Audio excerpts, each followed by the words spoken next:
ইনকিলাব মঞ্চের মুখপাত্র শরীফ ওসমান হাদির হত্যার বিচারের দাবিতে ঝালকাঠিতে বিক্ষোভ মিছিল করেছে সর্বস্তরের মানুষ।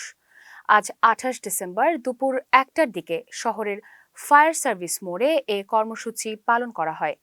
বিক্ষোভ মিছিলে অংশগ্রহণকারীরা আমরা সবাই হাদি হব সহ বিভিন্ন স্লোগান দেন।